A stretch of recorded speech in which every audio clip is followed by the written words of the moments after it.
Assalomu alaykum, kanalimizni kuzatib borayotgan aziz obunachilar. Bugun sizlar bilan jo'ja boqish sirlari haqida gaplashamiz. Jo'jalarga nima yemlar berish kerak, qanaqa dorilarni berish kerak, qanday boqish kerak, shu haqida gaplashamiz.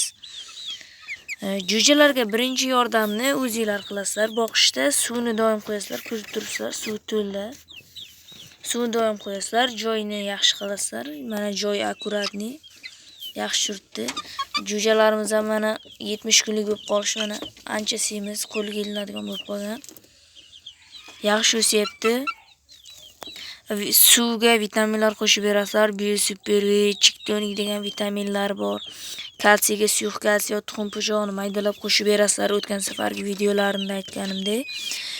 Yem masalasiga keladigan bo'lsak, bularga quvvat beradigan yaxshi yemlar berasizlar. Masalan, men berayotgan bug'doy yemlarni bersalaring, jo'jalaring yaxshi katta bo'ladi.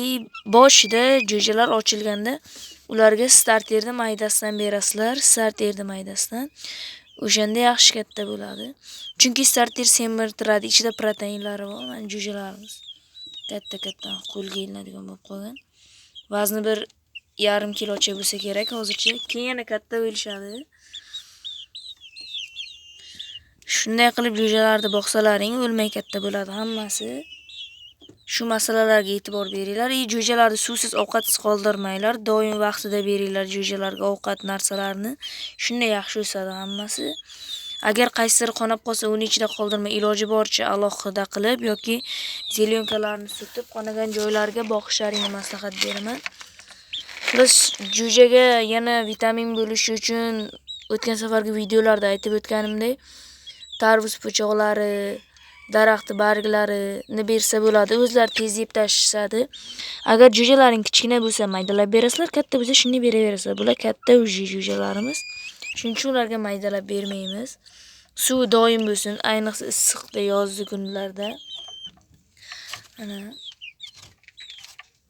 tepadan ko'rinadi, mazza qilib yotibdi yozda hammasi.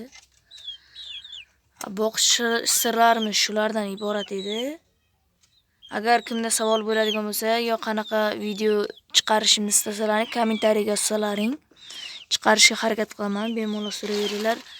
Mana o'tgan safargi videomda ko'rsatgandim, katak yasadim deb. Mana o'sha katagimiz.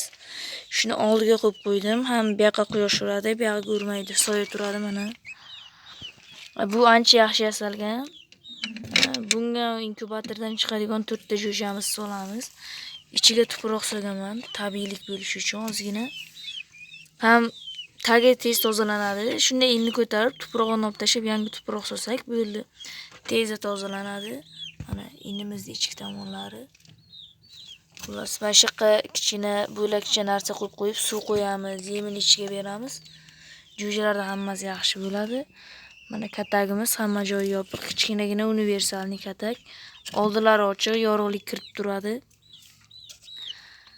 Xullas, jo'ja boqish sirlarimiz shulardan iborat edi. Videolarimiz yoqqan bo'lsa, kanalga obuna bo'lishni unutmanglar. Rahmat.